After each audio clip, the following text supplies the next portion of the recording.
Now what I want to do, this is the panel that's ostensibly about the future. And so what we're going to do is we're going to jump into the TARDIS and we're going to pretend it's 3 years from now. So that's part of the way we're going to do that. And what we're going to do is construct a story around a hypothetical startup. And, you know, it was interesting because now that I've seen a smart sandbag, I do truly know that almost anything is not only possible, but is probably actually being mass-produced somewhere in China right now. But we're going to take a hypothetical startup, and it's an idea that I've had for a while, and I'll flog it to all of you in a second. And I want to sort of chart the journey of that startup through the ecosystem of 3 years from now. Let's start to think about how these pieces fit together, and maybe let's get a sense of how we can help make these pieces fit together. Let me introduce the amazing panel that we have. We're going to discuss this with us. Over here on the right is Pia Hua. Pia is the Director of Data Infrastructure and Government Engagement in the Public Data Branch of the Commonwealth Department of Prime Minister and Cabinet. I know. Hamish Hawthorne is the CEO of ATP Innovations, the oldest startup incubator-y thing in Australia, in the Australian ecosystem. So you're ground zero. And then next to him is Bill Barty, who is co-founder and managing director of Blackbird Ventures. And again, you know, old school in terms of Australian venture capital. So again, ground zero. Next to him is Jeff Warren, who's the executive general manager for regional and agribusiness banking at the Commonwealth Bank. Now, there's a reason this is going the way it is. And then at the end is Roz Harvey, who's founder and managing director of The Yield, which is a startup that's doing pioneering work in agritech, which is a word in Australia that will start to become more and more synonymous with the Internet of Things. All right. Now, Hamish, I am not going to come and pitch you with an agritech startup, though we will get there. But for years, I have been noodling with my smart electric blanket. My smart electric blanket, and I've written about this. If you guys have read my register column, I think I probably wrote one about how smart electric blankets can be hacked and blow the house up and all that stuff. But let's just assume that I've got my idea for my smart electric blanket, and I want to go to market with them because it's just burning. So it's 3 years from now. First off, is there any infrastructure for me as an innovator that can support me through my journey? Because all I know is I have this great idea. I don't necessarily know how to manufacture it. I don't know how to fund the manufacturing. I need all sorts of support in an ecosystem, which we're hearing really doesn't exist in 2015 in Australia. It's really interesting to see and look back on the way that the ecosystem has developed in the last 3 years. I think that people like Bill, you know, we are the keepers of the knowledge of where we have come from, so it's important for us to refer to that journey. But if you think about the startup ecosystem in 2018 compared to 2015, what we have started to see is this joining up of all of those components, those isolated pockets of support for the innovation ecosystem that we started to see. And we can almost trace that back to that wonderful conference that Eitan organised as part of Startup Week. Very good. Because if we think about what has now started to be deployed for the benefits of companies like yours, Mark, it's the fact that we now have this joined up ecosystem. So, and I'll break it down into a bunch of different components. You know, back in 2015, it was really the beginning of what we will all say as the golden age of startups in Sydney, golden age of startups in Australia, and perhaps really a turning point for the role that innovation played in the Australian consciousness. And I think all of us that have shared the development and growth of the ecosystem since then can really say that we've all contributed to parts of that growth. So I'll break it down into a couple of components. So I think back in 2015, we started to become quite aware of the opportunities for the Internet of Things in solving big problems. And I think from my experience of being an incubator manager over this period, as someone that's run an incubator and seen a bunch of smart entrepreneurs travel this journey, what really has struck me is the sophistication of people's understanding of the problems that they are going to solve and the way that they have related personally to those problems that they want to solve themselves. You know, you and I have talked long and over many years about your inability to stay warm at night.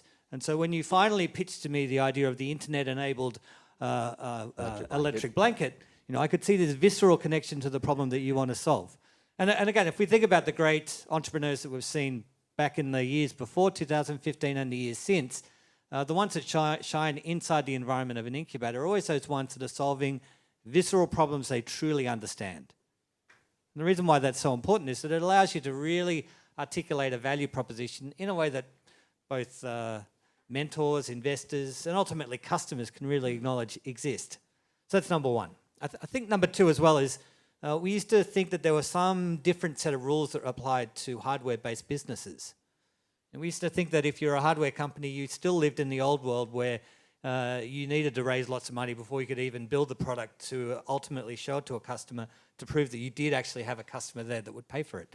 I think what we've now done over the last 3 years, and what you certainly embody, is this idea that if you can articulate a value proposition in a way where you can get confirmation of that with your customers, then finding the way that technology will enable a sustainable competitive advantage from that value proposition is all around us. And we can do that now much more effectively. I know that you've had a long-standing relationship with LX Group and their ability to provide low-cost, high-quality hardware components, and we see that in a very low-cost fashion. So I think that the threshold for building a product that addresses those key parts of the market, that addresses and encompasses the value proposition, is now available to us all. And then finally, I think what we've also found is that we're now much better at articulating innovation in our business models. So if we look at competitive advantage, that we look in our technology, competitive advantage in our insights into the deep problem that we want to solve, I think increasingly now we're saying it's not enough to just have that. We've got to overlay it with a truly innovative business model to give us that long-term sustainable competitive advantage. All right, so Bill, I'm in the incubator, the new Wizzy hardware incubator, got the thing, prototype, maybe getting some traction from some customers. And if we go back to 2015, people had told me all the time in 2015, including outside of this room last week, oh, Blackbird doesn't invest in hardware startups. And I'm now at a point, because hardware does have capitalization requirements that are different than other software marketplace, B2B, B2C businesses. I'm now going to need that capital so that I can actually produce and grow and establish this production chain and all of that stuff. So if I'm coming to you in 2018, in this magical future, what is Blackbird or another VC presenting that allows them to be able to take me on as an investment in their portfolio? What do they need, and where do you need to be? Yeah, so a couple of things. I think in 2018 we will see that one of the most successful companies out of the Blackbird portfolio is a hardware company that is specifically IoT. It's in the portfolio now. You want to give any hints? No. Okay. I figured. But it's definitely has the potential to certainly be one of the stars of the portfolio. No question about that. It's probably, I can't say a ton, but it's there. We've made the investment. We made it a couple of years ago. So by 2018, it'll be well and truly visible. One of the reasons we work with Cisco in this, and Cisco is an investor in Blackbird, is because we have a specific interest in IoT. And one of the things that, just to maybe make a little more clear some of the things that were said earlier, the bulk of Blackbird's portfolio is in SaaS companies, but we also have a number of companies that are in hardware and are in IoT, because it is a very specific interest of ours, and that's why one of the reasons we're here today. So for me, it's what Hamish said. If it's a hardware company, if it's a software company, if it's a company that is in the Internet of Everything, what we're really looking for is the same thing across all companies, and that is there a problem in the market that needs to be solved, and is this company that's presenting, are they the right company to solve it? And that's fundamental to everything that we do. And whether you're hardware, software, IoE, et cetera, if you can't answer both of those questions positively, then we're probably not the investor for you. So in that case, and having had personal experience of the hardware is hard part of this Yep. equation, what do we need? Because you can say, is this company good at solving it? Yep. And then it's is this problem solvable in Australia with the support that we Sure. have here now? And those answers aren't necessarily in alignment in 2015. How do we get them more into alignment in 2018? Well, I'm not sure they're not in alignment. I actually think that they are in certain cases. For instance, Kevin from Cisco was talking about the square kilometer array. Now, the square kilometer array, as he said, is going to produce more data in a very short period of time than in all existence. So are we equipped to handle that? I think the answer is yes. So the thing that for me is that what we like to see is we like to see entrepreneurs who have outsized ambitions. And the square kilometer array is certainly something that is an outsized ambition for this country. But we're doing it. So what we like to see at Blackbird is we like to see somebody who has an outsized ambition. And I don't think we should think about, is this something that we can or can't do? Either you decide you can or you can't do it. And we're looking for that ambition in the entrepreneur in order. Thank you for the lead in, because I'm going to go to Roz now, who has outsized ambitions as an entrepreneur. You basically want to transform agriculture.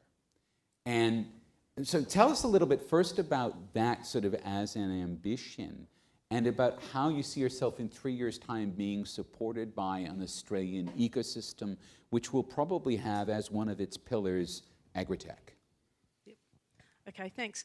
Well, the Yield, we're an ag tech business, and really what we see ourselves as world leaders, so we've got plenty of ambition there in intelligent solutions for farmers. So effectively what we're looking at is how we take IoT technology from the hardware, so we're a hardware business, but all the way through the platform, the data analytics to the UI, because all of that has to come together in a compelling user experience to be able to make it work. But the most critical thing, though, let me finish, is really understanding the business problem, because I think that is, for me, one of the really big learnings out of this journey is that the most important thing is really basic business stuff of understanding the value proposition, what you're solving, then getting the solution, and then doing the technology in that order, not the other way around.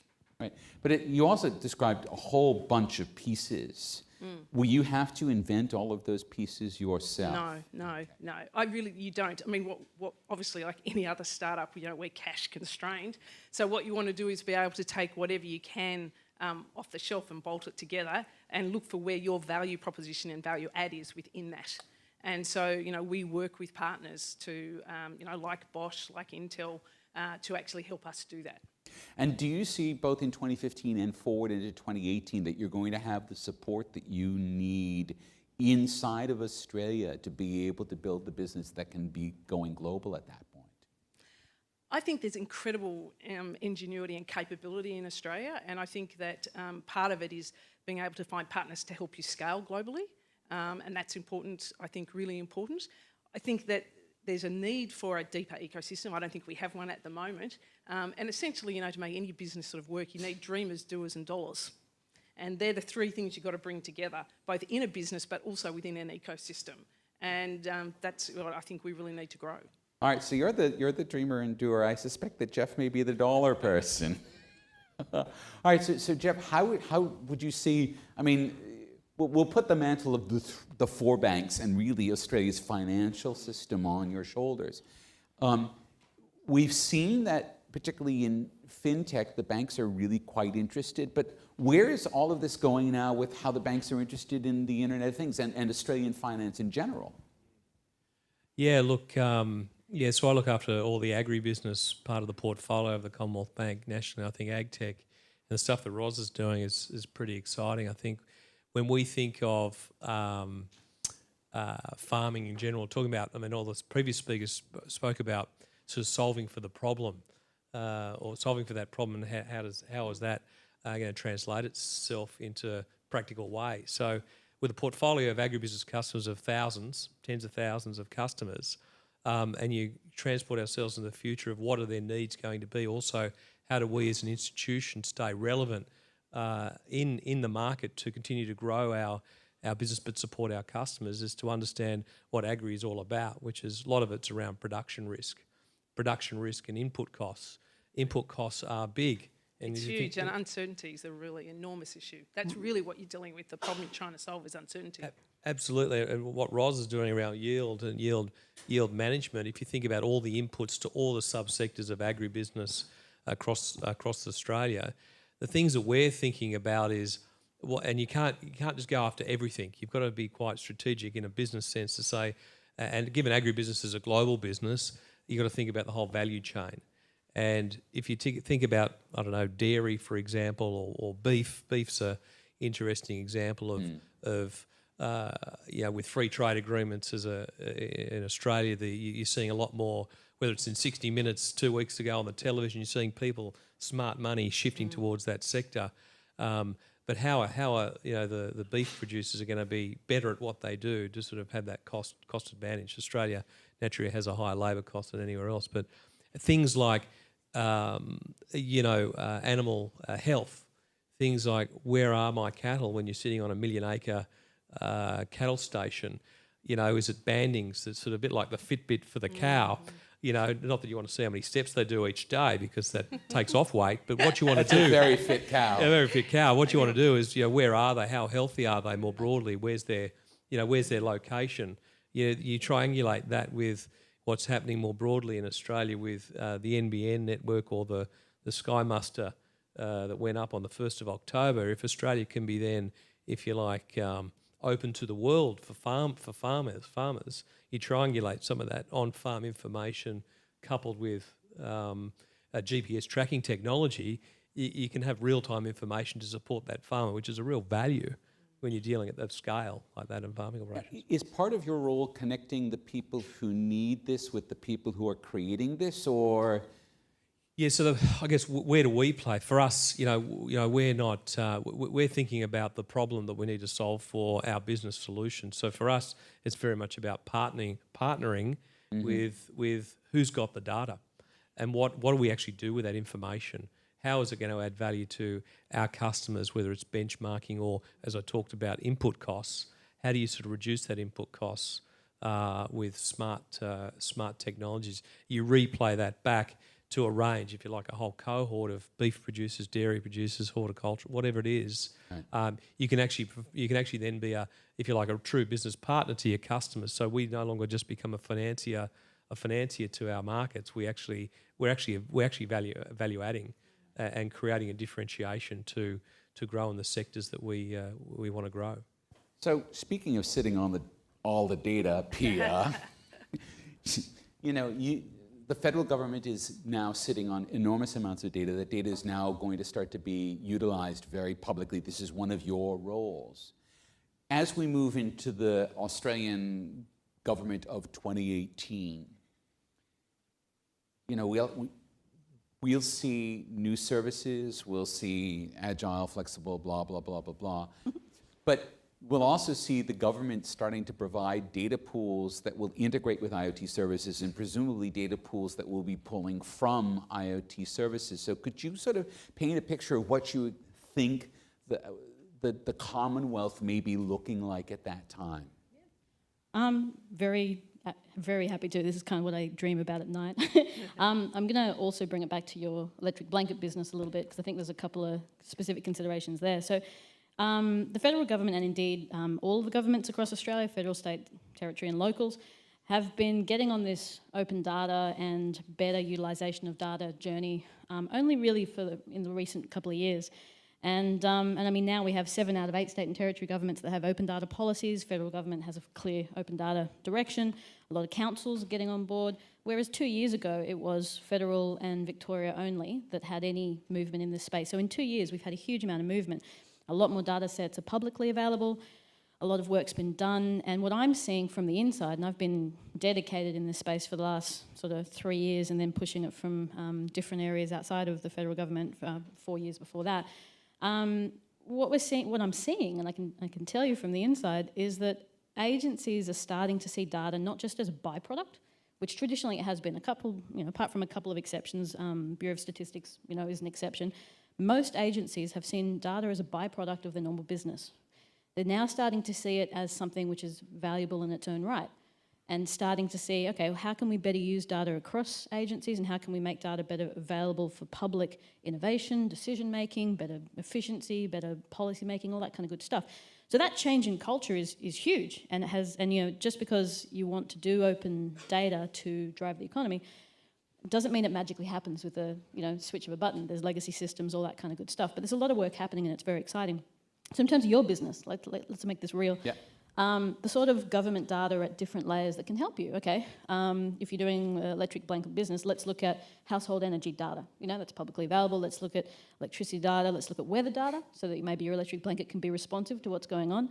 Let's look at business data. You can look at demographics. You can look at where businesses are failing and improving. You can look at in fact, there's sensor data mostly. There's not really a lot of IoT data coming out of government at the moment, with a few exceptions such as transport in the state and territory level, but and some stuff at the local government level now that a few councils. But is that also because there hasn't been a lot of demand, and once demand starts to rise up, maybe government will be, oh wait, we can provide all of this information people will need. I think part of it's demand, but part of it's also the function of government.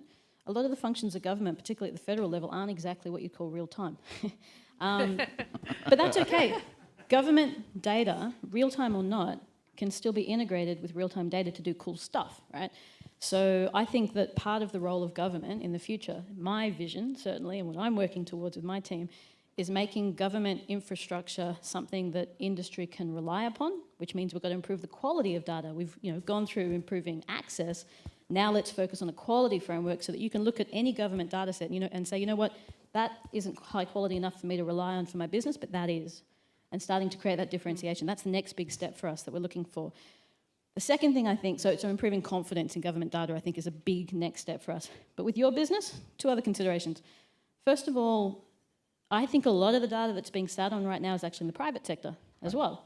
So looking at ways to actually get businesses to be a node in the network, not a king in the castle of their own data holdings, I think is something we need to have a real conversation about, because there's where a lot of quality data is, that's right? what I really, really want to pick up on, because I just think it's so enormously huge. Having come out of government as well, I've worked in the public sector as well as the private sector.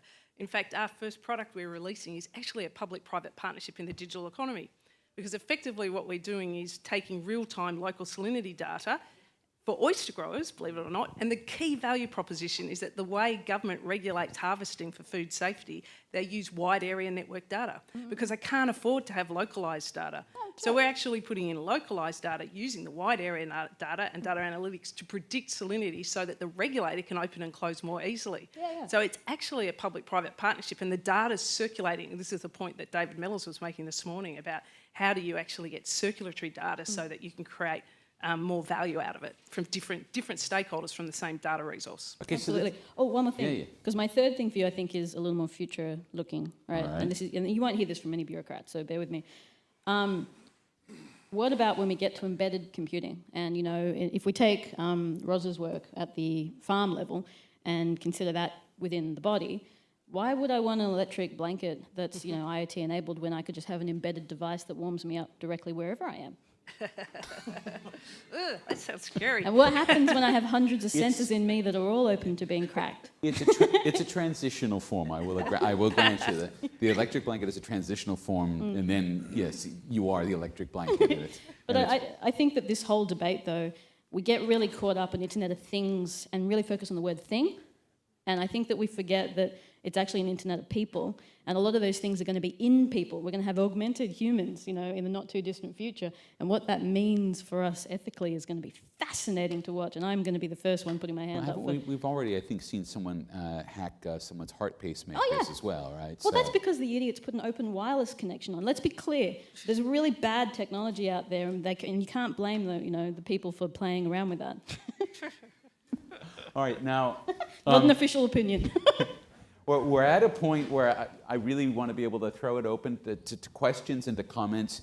You've all been very polite for the last billion hours listening, and there's a bunch of really smart people up here, so maybe start throwing curveballs at us. Does anyone want to come out with the first one? Something you've heard about? I mean, I can generate questions for these folks infinitely, but... So I've got a question for... I've got one first. Yeah, that's right. So I've got one for Bill. So when Blackbird raised their 4th fund, which was, I think, $1 billion, and you had to really articulate to your LPs why you had this strong Internet of Things focus. So what was if you think back to the conversation, what was the one thing, what was the aha moment for the investors in your fourth fund when you really pitched this idea to them? So I think it's already been said by some of the other speakers, and that is that, we've had these waves of the internet where you had, in the last wave, or the wave we're on now, is sort of mobile. And really, we're now on to the next wave, which is Internet of Everything, and I like that title much better than Internet of Things, because everything means everything, not just things. And I think you can't sort of ignore that macro trend. And I also think that it's that there are many businesses and services out there that are to be created that we can't think of at the moment. And I guess it comes back to whether people can see that they'll make money out of it. Sure.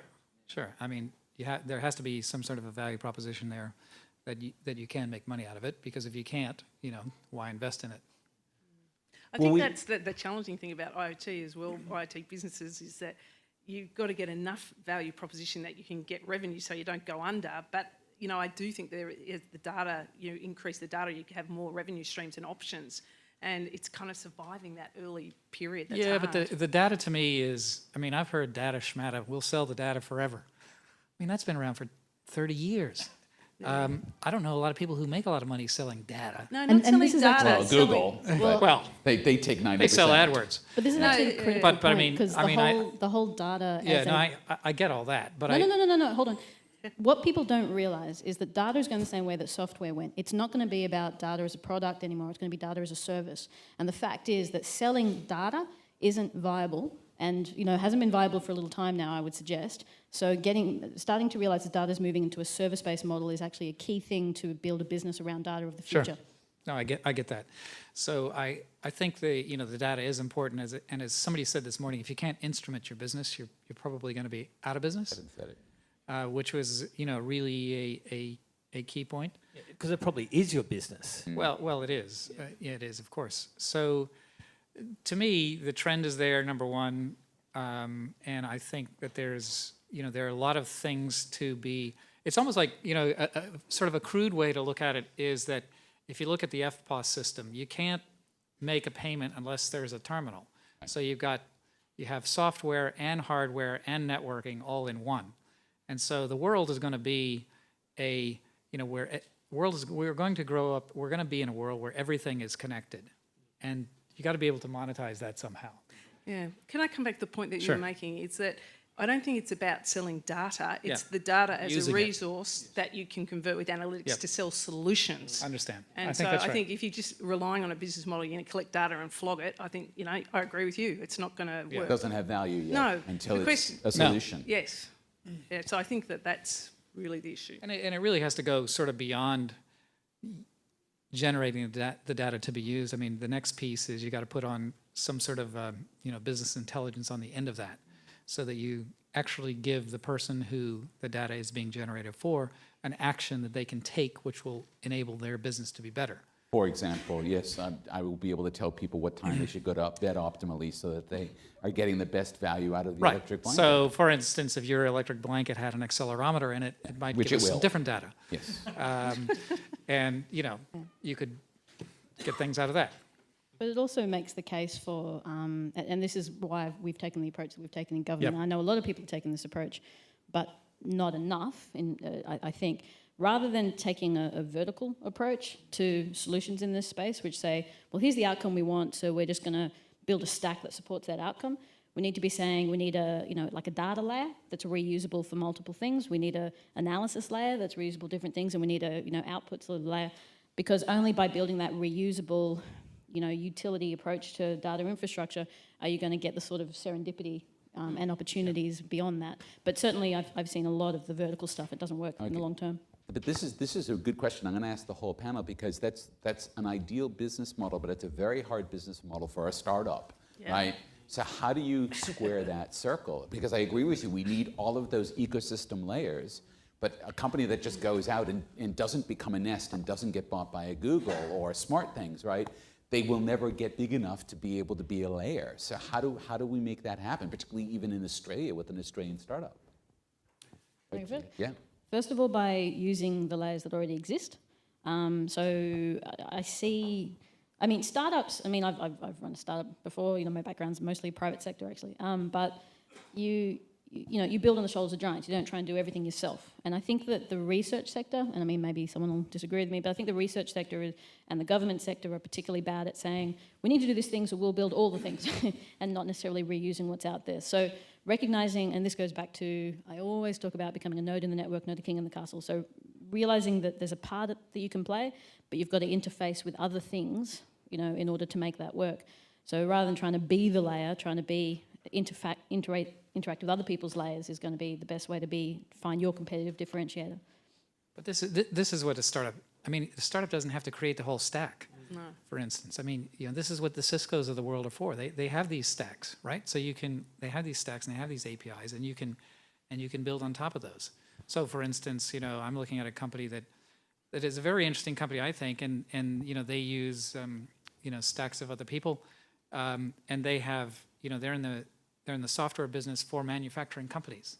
So if you're manufacturing something, specifically PCB boards, there's a lot of parts that go on the boards, and they enable you to look at where the part came from, its manufacture date, whether it was quality checked, and if you're beginning to build the next PCB board, you can look up each of the components that go on the PCB board, and it looks at how they're all connected, and it's all built on other people's stacks. So you don't have to build a stack, you just have to build the smarts on top of the stack, for instance.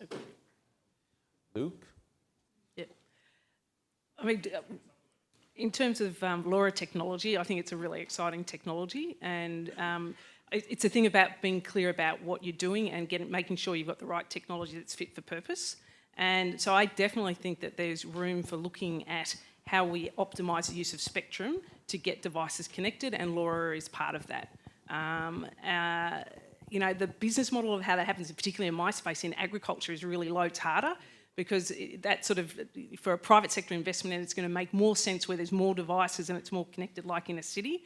But in the rural areas, that's a harder gig. So we're probably more likely to rely on, you know, the infrastructure that's out there, depending on what happens in terms of some of the rollout plans that folks have.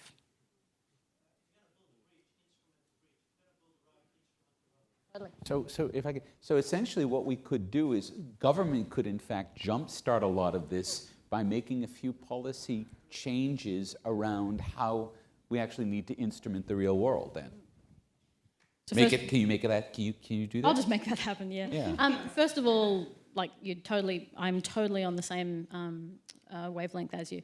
I believe that data and how we use data, both from a IoT perspective, but also from a broader perspective, is the key to actually making a data-driven data-driven approach to governance, right?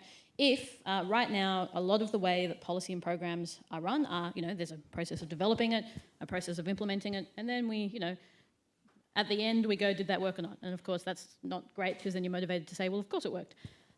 What I'd love to see, and what I'm trying to help enable, and we're trying to help enable, and I think that there's now an appetite for this, which is quite exciting, is the idea, more broadly speaking, of saying, well, why aren't we at the beginning of any policy or program, you know, identifying what are the data points, what are the success criteria, what are the things that we can measure that aren't necessarily being measured by my team or my department. They might be measured by the RBA, by Commonwealth Bank, by agriculture. They might be being measured by anyone out there, in government, out government, other jurisdictions, other countries, that we can use as indicators of whether this policy is having the effect it should have. And then, you know what? Anytime then we are empowered to make iterative changes to policy based on the evidence. You know, did the change work? No. Roll that one back, just try something else. Did it work? Great. You know, do it stronger. The problem is that iterative policy and iterative approach to government or an iterative approach to policy is impossible with confidence without data, without evidence. So I think that, first of all, just bigger picture, heading in that direction is a really important thing to do. The second thing is government, when it does infrastructure projects, I think it's a really good idea, and it should be raised, you know, more formally around, if infrastructure is being invested in, make that small additional investment in those sensors, but make that data from those sensors publicly available. Today, there is data collected about water movements in various different river systems in Australia. And it's collected by a couple of departments, it's discussed about, there's a whole huge initiative around, that water data. And then there's reports done on, when a flood starts here, we should be able to tell that it's happening here and warn those citizens. Okay, great. Making that data completely publicly open means that there could be dozens or hundreds of those kinds of indication systems. So starting to get government into the headspace of being part of the network as opposed to the king that has to control and provide the solutions to the citizens is a huge cultural shift. But with that cultural shift, I think we will see a change in behaviour, a change in investment, and a change of how government operates to enable exactly this. Because we have we've got 23 million people in this country that are super smart and can do really clever stuff, and are naturally motivated, a lot of them, to actually solve their own problems. So government should see itself as a platform to enable that, rather, and this is my personal opinion, I'm not speaking on behalf of my employer, rather than the body who has the top-down hierarchical, I'm going to solve all the problems. And for what it's worth, I think this is part of a broader power shift from traditional hierarchies to the people that everyone's struggling with, but it's a really exciting opportunity. Just comment on, in the US, the amount of money spent in ag tech in the last 12 months has now outstripped fintech. In Australia, we haven't really even, it's only the tip of the iceberg in terms of data collectors. I've been travelling around Australia to talk to a whole bunch of US firms that have been in Australia collecting information for 15 years. But it's so fractured. Agribusiness in Australia itself is so fractured, so there's no single source of truth for that information then to be extracted to find the problem and then provide that solution back. I think that's the opportunity. And I think first thing, the connectivity of a regional Australia to every farming enterprise out there is sort of stage one. We're so far behind. And then secondly is, where's the platform going to be built? Who's going to be collecting that information? I am aware there's a number of firms that are actually looking to go into it in quite a big way in respect with the government. And I think that's the exciting thing, I think, for ag tech into the next sort of 3 to 5 years. What we do with all that information is the next thing. Data 61 is the newly merged combination of NICTA, the National ICT Australia, and CSIRO's Digital Productivity Division. Most people don't know that, but CSIRO's Digital Productivity Division was about the same size as NICTA in terms of researchers, so that's been combined. So that's now the biggest collection of people focused on a bunch of data analytics,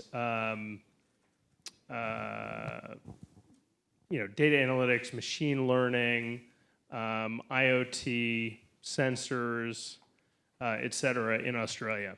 So the plug is that, as many people know, Larry Marshall's now CEO of CSIRO. There's a bunch of new people in the organization and new programs focused on innovation, including an Entrepreneurs in Residence program. We've got a bunch of accelerators going on and Lean Launchpad programs going on at CSIRO.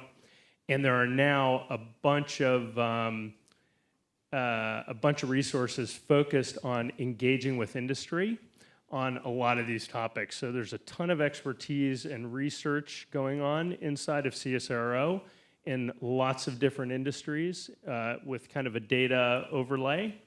And I would encourage anybody who's doing something in the IoT space to have a look at CSIRO to see if there's technology you can license out, people to collaborate with. There's even funding for collaboration. So encourage you to have a look. So I think it's always challenging when you're demanding people adopt technology. So I think that there's some flaws with that approach because you're it's the old saying, when you've got a hammer, everything looks like a nail. Okay, and so I think that sometimes this approach with new waves of technology is that we take that technology out and we beat people over the head until until just by fatigue they buy from us. I think we've got to be careful that we're not pushing the technology out and telling people how to use it. I think we should be focusing on understanding what problems can be solved with both the products that we are able to build now and the technologies we are seeing mature in front of us, but also, importantly, it's informing those problems that are currently not well served to draw through the products that are in the pipeline and to direct the focus of the research and the technology that's going to be developed for the future. So I think if we were in 3 years in the future, if we were thinking about 2018, looking back over the last 3 years, what is going to change that type of question? I think it's going to be more entrepreneurs that are spending time really understanding what problems they want to solve, being surrounded by people that have got the experience of how to build successful companies based on enabling technology. And I think IoT, IoE is really an enabling technology for solving big problems and delivering them in a cost-effective way. I think if we're able to draw upon the depth of knowledge out there of successful entrepreneurs that have gone through this process a couple of times, I think it's going to be much more easy for us to articulate that value proposition to the laggards, the people out there that need to be really convinced that this product or this technology or this change of process is going to have a material benefit to them.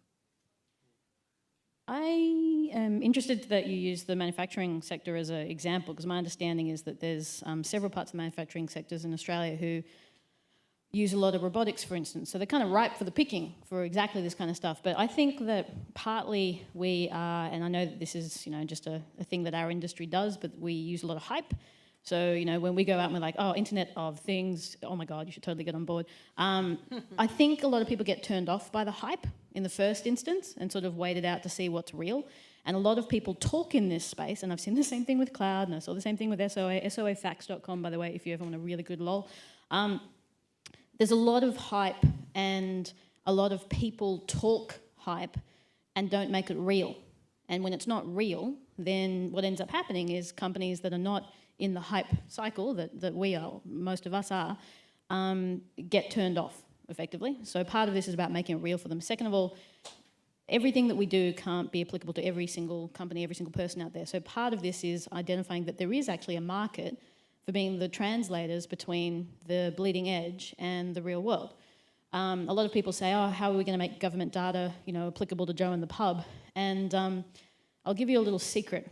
When we first relaunched data.gov.au, there was a lot of pressure on us to create beautiful data visualization tools that people could play with government data. And I resisted that strongly for the first couple of years, and only starting to play with it now because I knew if someone went to play with the data in the first year, they would go, oh, this is really great, no, it's awful. Because a lot of the data simply wasn't machine readable and thus able to actually support data visualization. So trying to support Joe in the pub wasn't even a useful thing to try to do in the first instance until you could improve the quality, the quantity, those kinds of things. So there is we don't need to have everything we do be applicable to every single person. We need to recognise there is a layer of opportunities to be that translator and to actually make that stuff real for people. And I think that that's a good place for Australian businesses to go and do that. Good luck.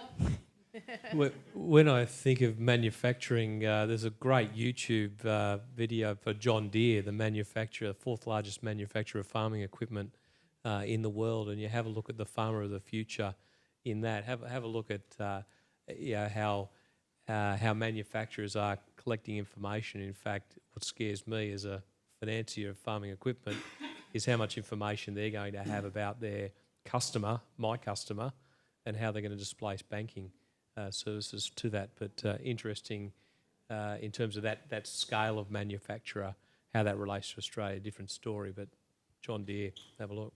Yeah, just on following up on that, I mean, they do some really cool stuff, but adoption rates are actually really low.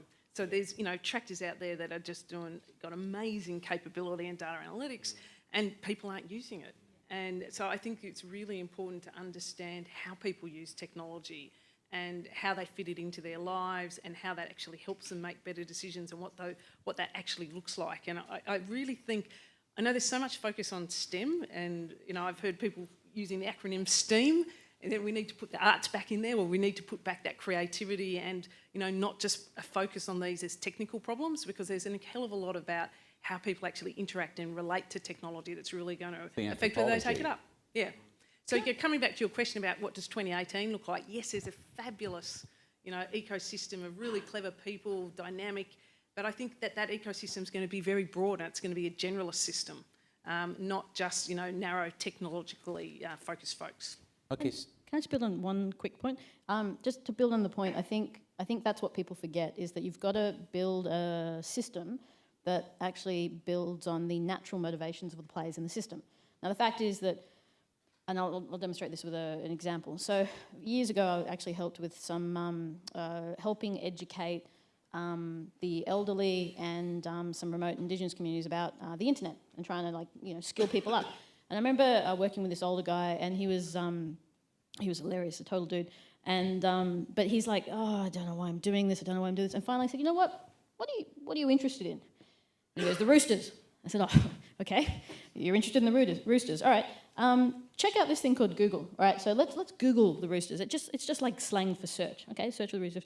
Oh, look, they've got a website. Brought it up, and he's like, wow, this is the best thing ever. And so next thing you know, he's right clicking, he's left clicking, he's playing around. Like, he had a motivation at that point. Teaching him the internet for the sake of teaching him the internet was never, ever, ever going to work.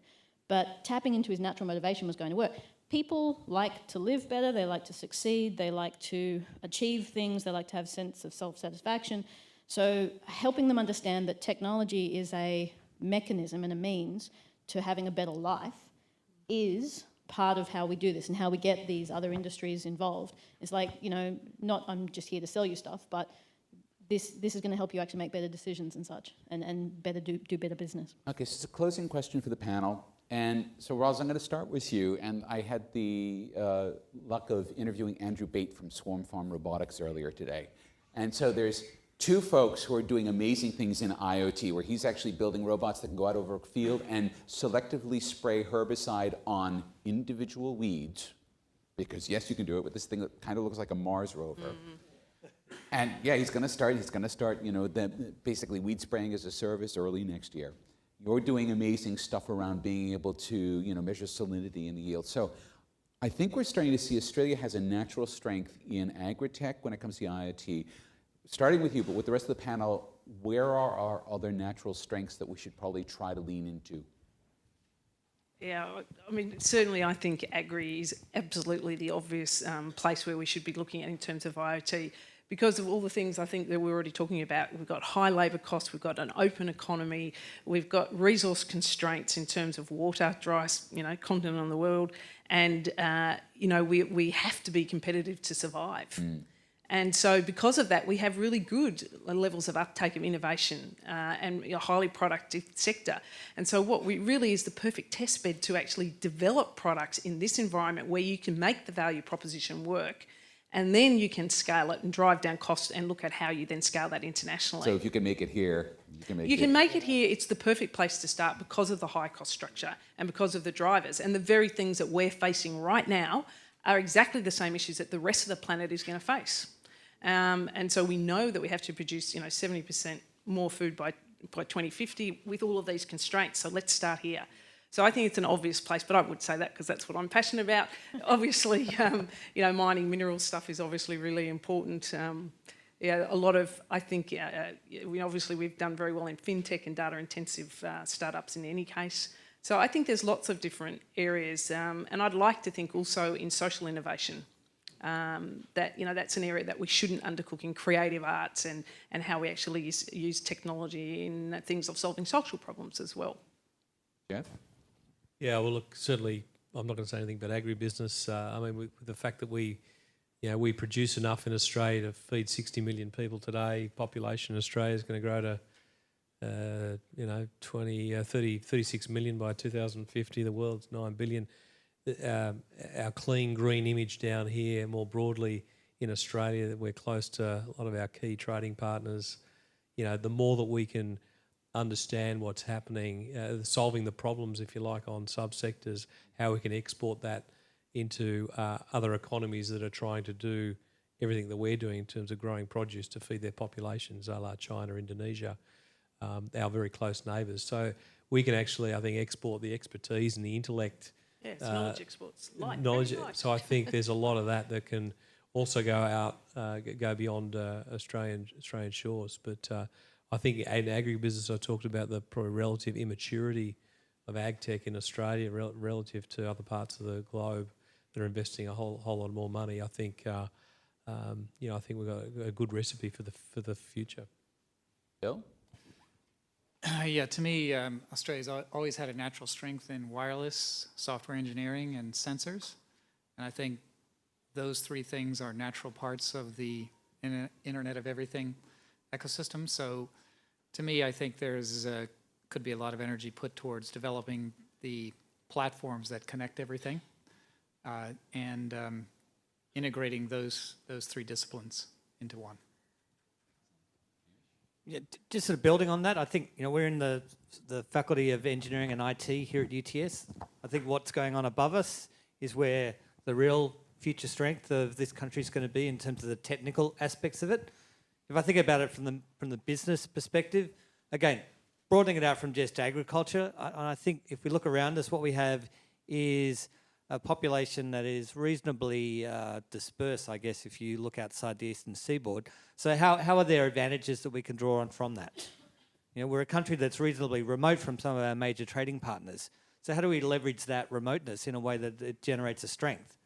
So I think somewhere in that intersection there of dealing with a dispersed customer base, a dispersed population, and maybe looking at our geographic position and to see where those natural strengths might come from, but not looking too far than just above us here for the technical people that can solve those problems. Yeah.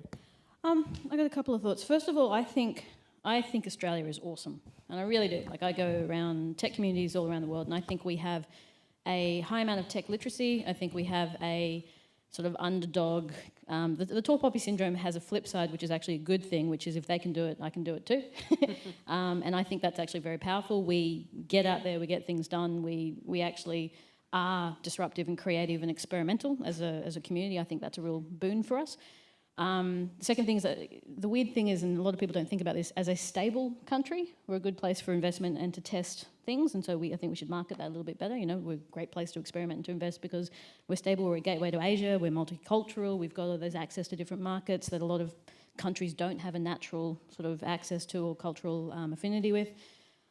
We are behind some countries, but we're still ahead of a hell of a lot, and so I think we need to recognise that and leverage that a bit more. But the final thing, just to throw a bit of curveball out there, because I do like to do that sometimes, is Minecraft. I think the biggest opportunity right now is Minecraft. We have an entire community, an entire generation of kids who are growing up with the expectation, right, with the intuition that they can shape the world however the hell they want. My generation did this with Ataris and Commodore 64s. Then there was a sort of a lacking generation that learnt bloody iPhones. But we have a generation who are learning intuitively they can shape the world around them. Very different from the generation that learnt to not touch the computer because you might break it. So I think that's our biggest next opportunity is Minecraft. On that note, everyone, let's thank the panel. Roz, Jeff, Bill, Hamish, and Pia.